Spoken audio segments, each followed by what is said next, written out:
Stories about the bright side of education. Somos Sunnyside.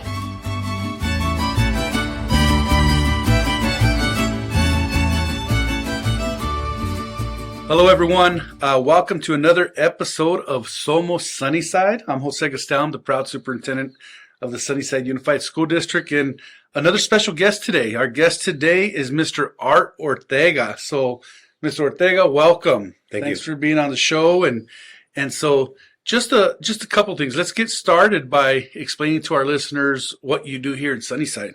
I'm the supervisor for maintenance. I really take all the load that comes this way, organize the jobs, make sure the jobs are getting done.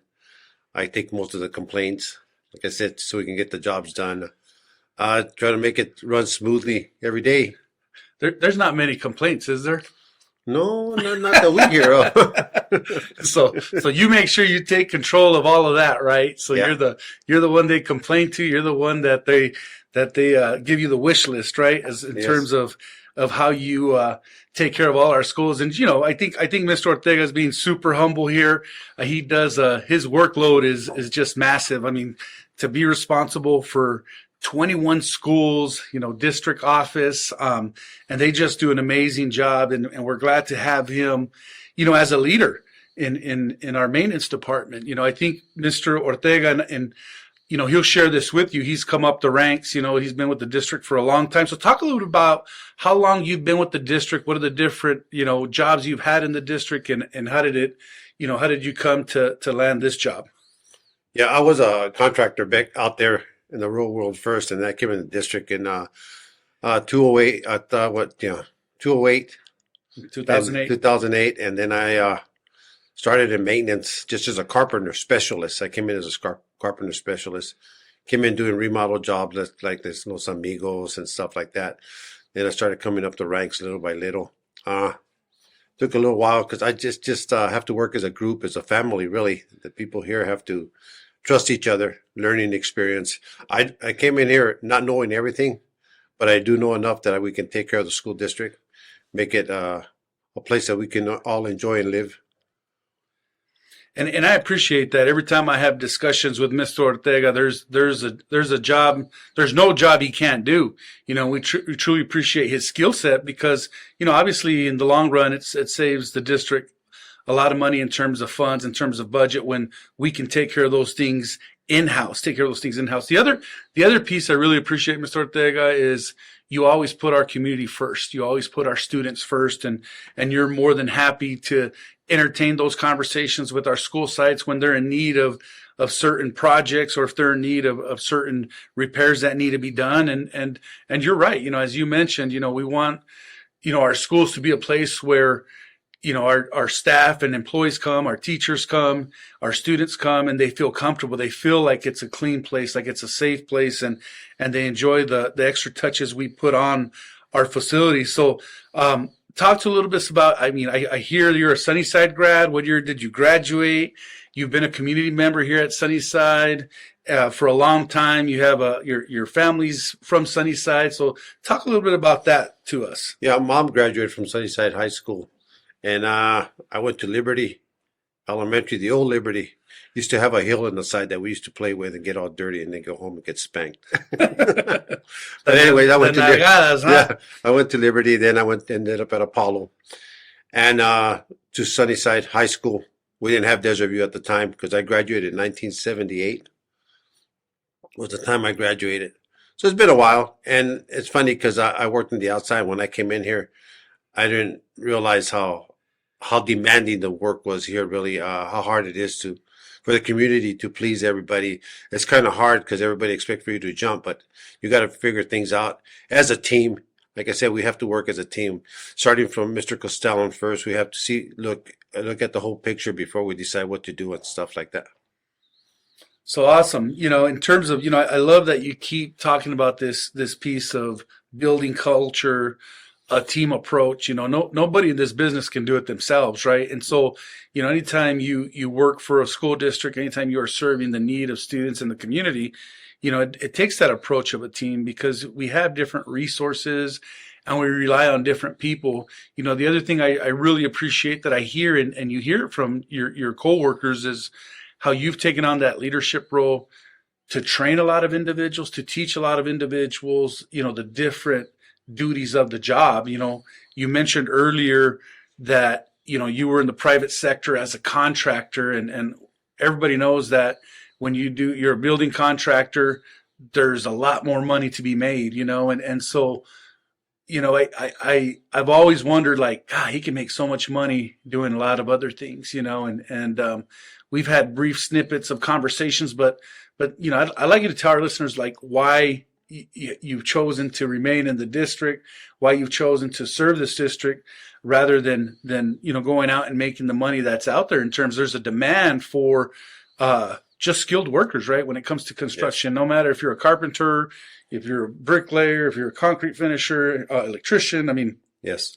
plumber, I mean, there is a demand for it everywhere you go, and you remain here serving our school district. So tell us a little bit about that, Mr. Ortega. You know, this is home. I mean, we all have houses. This is my family, really. I mean, I bond with everybody. The way I approach work in the morning is I'm happy. I'm happy just to see everybody in the morning, and happy to the leadership that I have, that I can explain to the guys what I need done. I go in there and get my hands dirty also. I just don't show them. I just don't tell them what to do. I go in there and show them, because that's the kind of worker I am. I enjoy this place. I mean, I take it home with me even. They say not to, but I take it home, because if you give me a job right now, I'll start laying it out before I come back the next day, just to make sure we can get it done the right way. My theory is get it done the right way the first time. Don't come back and do it again. So that's the way I like to take care of the district myself, you know, so we can have a better place for the future, for our kids that are coming up. We all have nephews, nieces, cousins, and all them. And that's the way I see it. Yeah, spoken like a true leader, like a true teacher, right? We always say, don't just tell people what to do, teach them how to do it, model it for them, right? Yes, sir. And I really love that piece, because, you know, although, you know, in our organization, we always say there's no hierarchy in learning. It's not about positional power either, right? And so although you're the supervisor, you know, when we see you out there, we know you're getting your hands dirty with the rest of the team and working together. And so I'm sure that's a way you earn respect in this business. And so, you know, that's awesome to hear. And I love that piece of doing it right the first time, right? I remember there was an old saying that, you know, my dad used to always talk about. He said, "El huevón trabaja doble," Yeah. right? And Yes, so sir. to translate that, you know, those that are lazy work double, right? You got to do it over again. So and you know, when you do it right the first time, that you're also saving money, right? In terms of you're not spending extra money. And so, you know, a lot of our, you know, I guess the other piece is, how do you keep up with this caseload of just, you know, we call them work tickets, right? And we call them, you know, there's our schools put in tickets when there's a need to fix something, when there's a need to have something done, or a project. You know, it's just not maintaining. You know, you guys do a lot of building. I've seen where you guys create offices, or you guys close a wall, or, you know, put new doors and stuff like that. Look, I think they're giving you there's a work ticket right there. I think you just got a call, but we're going to hang on to them. Ignore that call, Mr. Ortega, because we want to make sure to hang on to you a little bit here. And I know you're always on the phone, but, you know, I think take us through the mindset of, how do you manage, you know, cause it's not like, you know, we have tons of maintenance workers. It's not like our maintenance department is huge. We're actually, you know, have trimmed down. It was trimmed down over the years, and we haven't been able to build it back up, and we're slowly trying to build it back up. So how do you manage such, you know, a big workload? The way to manage that is the team that I have.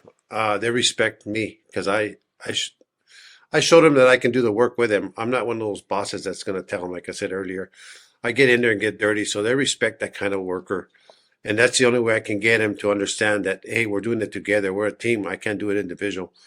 The leadership that I have under me, lead men that I have a meeting with them every once in a while and explain to them what we need to get done, what has to be done and where, when, and how come. And that's the only way we're going to get it done. But I do lay out things and I tell them to. I mean, I'm on the phone even at night, 9:30, 10 o'clock, water leaks, whatever's going on, so we can take care of the issue. But the people that we have underneath now, they understand a little better. It's like I tell the guys, we're here because we want to be, not because we have to be. And those that stay are the ones that appreciate where we're at and understand that. So they're willing to stay, even like we said earlier. I mean, there's more money out there, but the people here want to stay here because we enjoy each other and we respect each other and we take pride in what we do. Good. So, it's awesome to hear that there's standing meetings. It sounds like you give your coworkers a voice, and some of these projects and some of these, work projects that you guys got going on. And so the expectations are real clear in terms of completing jobs, of making sure everybody has a say in it. And so, I also truly appreciate this piece that, our workers have choices, right? Our maintenance department, they have choices and they choose to be here, right? And so we want to thank them for choosing Sunnyside, for choosing the community. And speaking of leadership, there's been changes to the department, and I think as a school community, our schools are noticing that. They're noticing things are getting done a lot quicker. I've gotten more emails this year than I ever have of leaders on those campuses and teachers on our campuses thanking our maintenance department and thanking certain individuals for the work they've done. And quite honestly, I didn't get those emails before. And so I do want to attribute that to the leadership there, to the team there.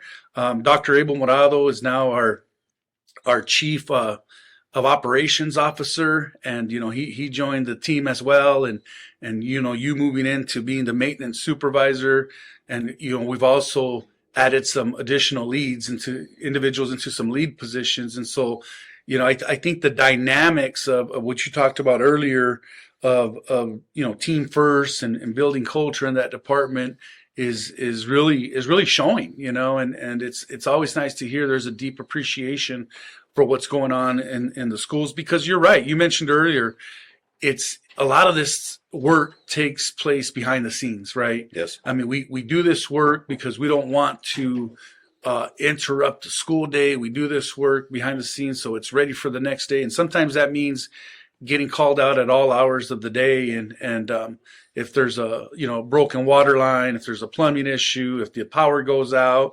And so talk a little bit about, that shift. How has that shift happened in the department in terms of leadership, in terms of the team, and in terms of culture and the willingness of people to drop everything and go take care of a situation at the sites? Safety's first for the kids. That's what I tell the guys in the morning. Safety's first. The kids come first.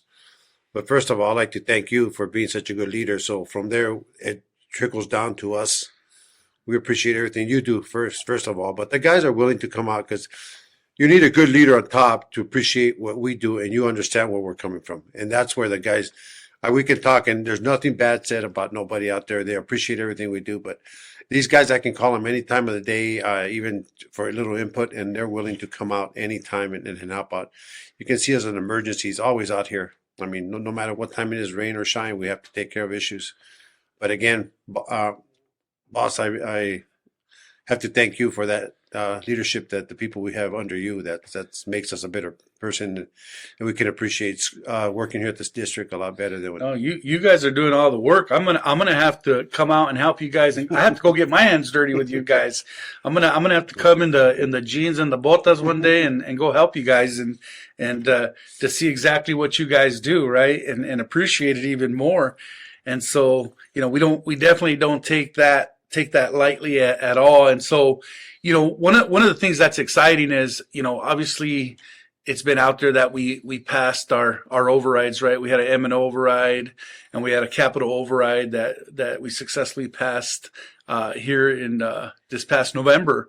And so we're excited because we have 21 schools, and I think our youngest school, if you will, if I'm saying that correctly, is probably 10 years old. And that was, I think, the remodeling of Gallego Intermediate, right? Yes, sir. When it was formerly Chaparral, became Gallego Intermediate. A lot of our other schools are have aged, right? They're old, man, and they're showing their colors. And so, one of the things that you guys have really concentrated on this year has been that curb appeal. I know with Dr. Morado, we had a plan where we were really trying to work on the curb appeal of each school. And so like a lot of the landscaping has been done. I know at Sunnyside High School, we finally got that area in front of the library done, decorative rock and some trees and shrubs are there. We have all the new marquees, in the district. And so, that's the look from the outside. I think with one of our goals is to start modernizing some of our buildings, right? In terms Yes. of equipment, in terms of what they need. And we want to thank our voters out there. We want to thank our communities for supporting this capital override, because now we'll have the means to do some of this work. We don't have enough money to do every single school, but we're going to prioritize and take care of the top priorities of every school. And so, I'm definitely excited about that. And I know you guys have big plans to also contribute to that piece. And so tell me a little bit about, what you see out there in terms of our schools and what are the biggest needs out there? Our biggest needs is we're filling up our maintenance department, with that's kind of nice. We're kind of getting all stocked up. But like you said, boss, the schools are old. Our plumbing is old. We have plumbing problems every day. Old pipes underground. You don't know what's under there till you start cleaning them out and stuff. And that's the biggest problem we have. That and irrigation issues. Mm-hmm. You can see that our grasses ain't green. They're irrigation. I mean, if we can get a couple of guys for an irrigation crew that can just concentrate on that, so we can make our schools look beautiful like everybody else's. I mean, we have a beautiful community. We have a beautiful place. It's just something missing there. Yeah, a little absolutely. green. I agree with you. And so, we're definitely going to work on that. So that's a message to you people out there. If there's anybody out there interested in working for the Sunnyside Maintenance Department, we do have some vacancies there, and we're looking for team players. We're looking for those people that are invested in this community, that are wanting to make a difference and come to work, right? These guys do an amazing job. The team has been amazing from the office team to those out in the field. And we're looking forward to using those monies that we receive from the override to start beautifying our schools and our campuses. And so, because our kids deserve it. They deserve the very best. They deserve to come to schools that are clean. They deserve to come to schools that there's an expectation of excellence, right? And so we want that to remain a priority for sure. Anything else you want to share with us, Mr. Ortega? Just that we haven't covered? Just sports. I'm sorry, just sports. Yeah, when I played sports, absolutely. I played football for Sunnyside, and then I wrestled for Sunnyside and played baseball for Sunnyside. It's just kind of hard to. I don't know. Well, you can erase some of this. Anyway, it's kind of hard to. We didn't have to pay for nothing, and I don't know how that is so hard. There's so many good athletic people out there that can't afford it. If there's anything we can do to help them out, I mean, if I could myself, I would take some upon myself to buy them shoes to wrestle, to buy them. Now you got to buy, shoulder pads, everything to play ball and stuff like that. That's the hard part for me. As a community member, I've been living here. I even have, as a taxpayer and stuff. I mean, it's kind of hard. I have nephews and nieces, which they can't play because they can't afford it because nana and tata. But other than that, they have friends that you got to help. Yeah. And I don't know how we can do that. Yeah, I appreciate you saying that, and we need a lot of support, for those individuals that are willing to donate. We do definitely take some tax credit donations, and you can designate your tax credit to a certain sport, to athletics in general.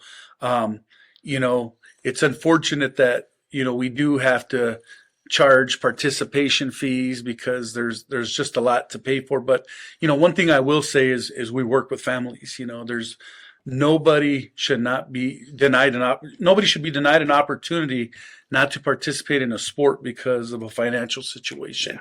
And so we definitely take that into consideration. And, and speaking of sports, I think for me and for you and for many others, that's what brought us to school when we were young, right? Exactly. And so it's those opportunities of I call it school connectedness. Yes. I call it what is that connected piece that brings you to school every single day?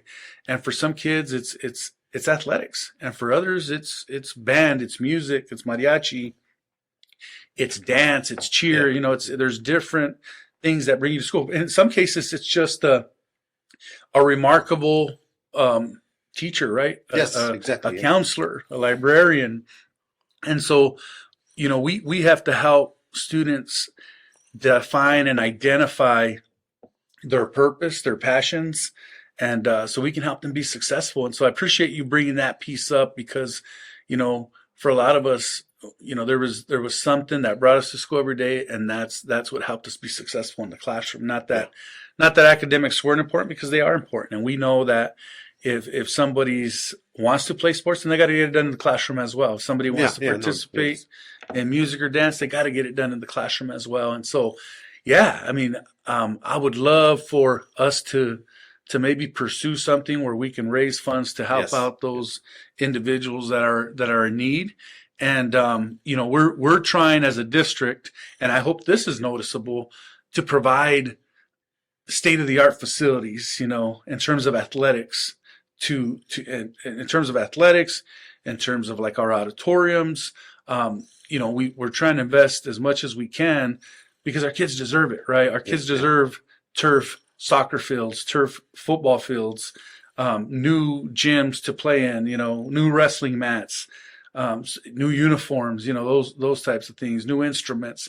And so we're definitely trying to provide that to our students, you know, and provide those opportunities because they deserve it, and you know, they're just as good, if not better, than other students around the state and country. So I appreciate you being on the show, Mr. Ortega. Thank you for sharing so much about what you do as not only the maintenance supervisor, but as a community member. I know you have deep roots in this community. You know, your family has deep roots in this community. And we thank you for choosing Sunnyside, because we know that the skill sets that you bring, you could probably work anywhere you want, or have your own company in terms of, you know, being a building contractor and stuff. So any last comments to the audience here? No, thank you, everybody. Thank you, boss, for listening to what I have to say. I mean, I think it's important for us to let the word out about we have skilled workers here. We need some more if we can get them out there. It's you guys have to apply to get here and enjoy this beautiful house we have here, Sunnyside School District. That's right. That's a great shout out. And lastly, I just want to share this. You know, I want to share that, you know, as a district, as an organization, everyone in this organization matters. You know, and I've had the privilege and honor now to have, you know, I've had teachers on our show, I've had administrators on our show, I've had community members on our show, and it's just not about you know, what your qualifications are. We've had, you know, classified individuals, employees on our show. So it's really giving, you know, the audience this knowledge and information of, you know, it takes everybody. It takes a village to run a school district, and everybody in the organization matters. And we need to continue to operate that way, right? We need individuals in this organization that care deeply about this community and deeply about our students and employees. And so thank you for being that person, because, you know, that's kind of what we're shooting for. And you know, we'll wrap up with that, because, you know, it's a good way to wrap up. All right. Thank you. So again, thank you everybody for listening in. Somos Sunnyside.